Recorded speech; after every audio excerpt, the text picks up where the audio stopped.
What is up guys, Joe here with a video giving my impressions and thoughts of some games that I've been playing these past couple days on the Xbox One. Now I went ahead and picked up some launch titles which I was looking forward to playing on the Xbox One, and starting off with Rise, Son of Rome.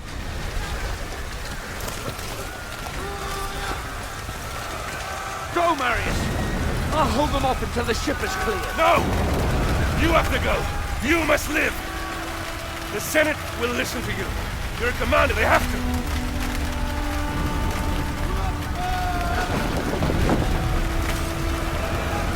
Now go!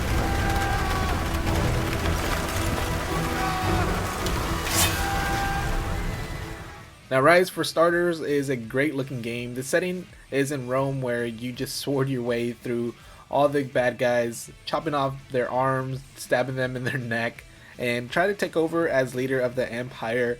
Now when playing Rise, I felt like I was actually watching a movie because graphically it was impressive. You are Damocles! Indeed I am. And my story is almost at an end. I became driven by one thought, one solitary desire.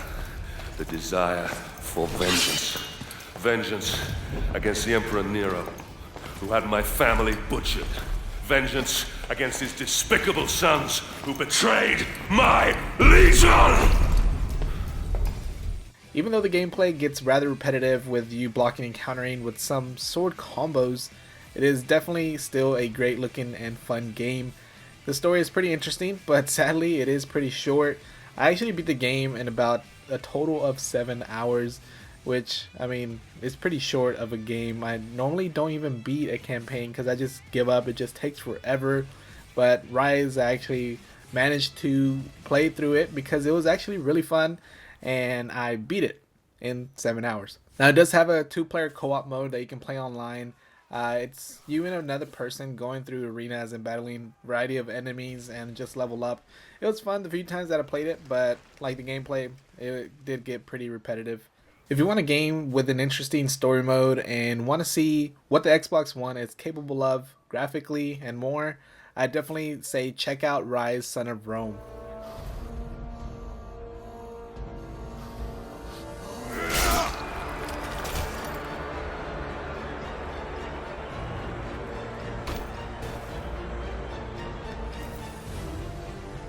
I am Damocles! I am vengeance! You are next! Next up is Dead Rising 3, which is an intense action game in an open world, running over, stabbing, throwing, burning, stomping, blowing up, and I'm pretty sure you get the picture now. In Dead Rising 3, you fight off zombies, lots of them. Every single place I went, I found a zombie or hundreds, and I would just like running them over or just stabbing them with a variety of things because the game is fun, roaming around and killing all the zombies and also doing missions, of course.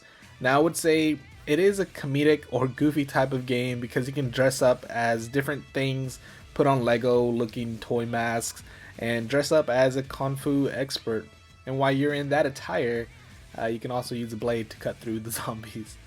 If you do run out of weapons, there's no worries because you can practically pick up anything that is laying on the streets.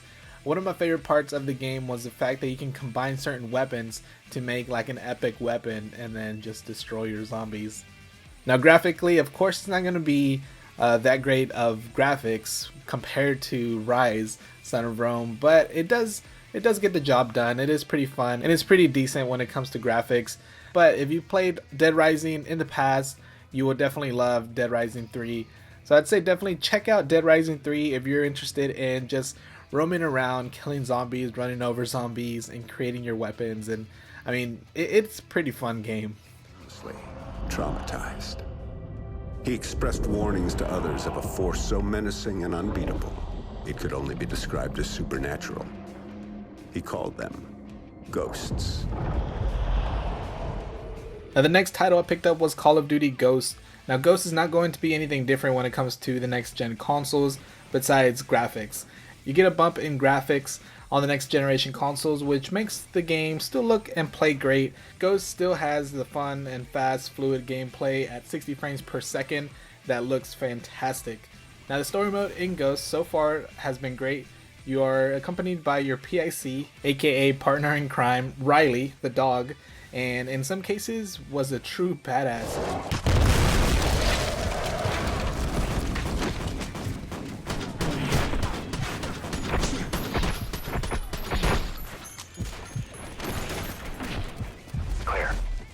Now I haven't played too far into the campaign because with all of Call of Duties, I am more interested in the multiplayer.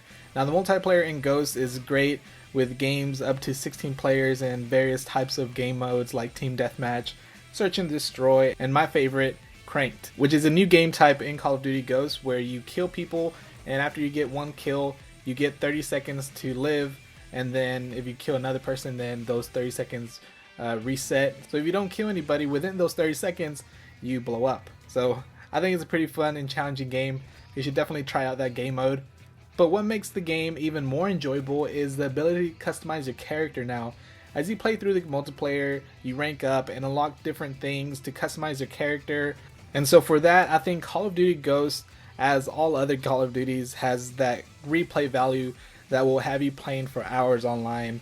Definitely a game worth picking up if you want to go through a good story mode and also have a great multiplayer experience. Take my gun. The fuck are you thinking, son? The fuck are you thinking? For the wolf to survive, it's gotta chew off its own leg. Fire! Negative, don't do it! Now, Wrecker, shoot out the window.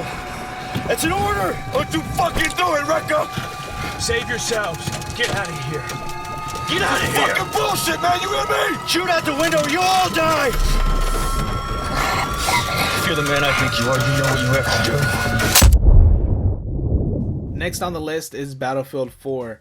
Battlefield is another first-person shooter franchise that you were in the military and you just go through missions and things like that in the single-player mode.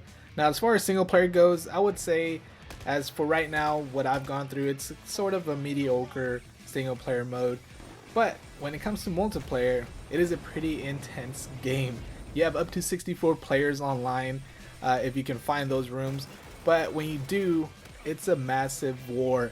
Now, you were able to get in choppers and also drive tanks and all that sorts of stuff online, so it feels like you're getting a real Battlefield experience. But the multiplayer is pretty fun. You get destructible buildings and everything, you can blow those things up. So if someone is camping inside of a building, you'll be able to simply throw a grenade or rocket launcher or something and then blow that wall up and then just expose the enemy and start blasting them.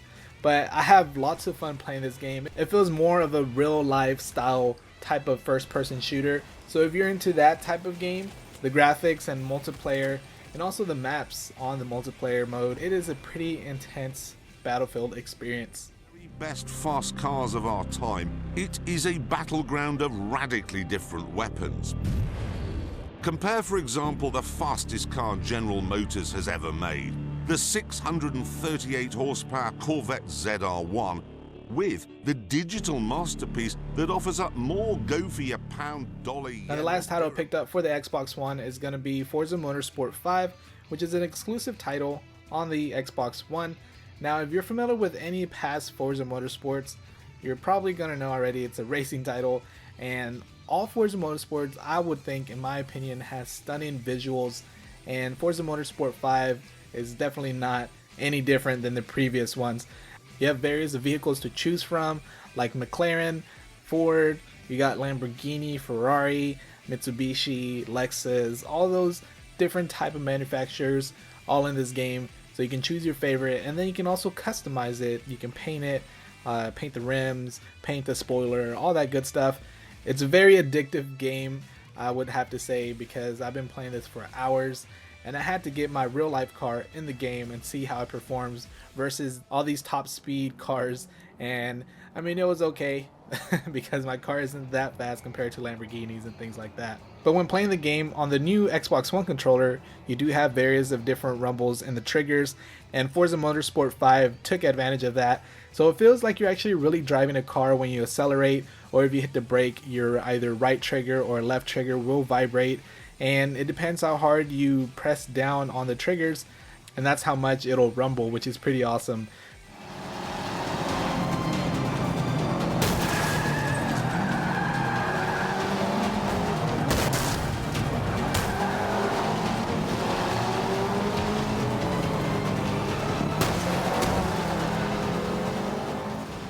So if you're looking for a fun and realistic type of racing game, I think Forza Motorsport 5 will be a great choice for you to pick up. But other than that, guys, that's going to be it for my impressions on the new Xbox One titles that I picked up. If you are interested in picking any of these titles up for yourself on the new Xbox One, I'll leave all the links down below in the description, because as of filming this video, there are some sales going on, so I'll leave the best price down below in the description, so go ahead and check that out. But in the comment section below, let me know what your favorite titles are on the Xbox One that you've played, or some titles that you'd like me to cover in a future video. Other than that, guys, go ahead and hit that like button if you did like this video. Not only helps me, but it supports the channel as well and lets me know that you like these type of videos. And if you're not following me yet on any of my social networks like Facebook, Twitter, Google+, or Instagram, all the links will be down below in the description. And if you feel like being awesome and you still haven't subscribed yet, go ahead and do so you won't miss any of my future videos that I put up on the channel. So other than that, guys, thanks a lot for watching, and I will catch you all on the next one. Alright?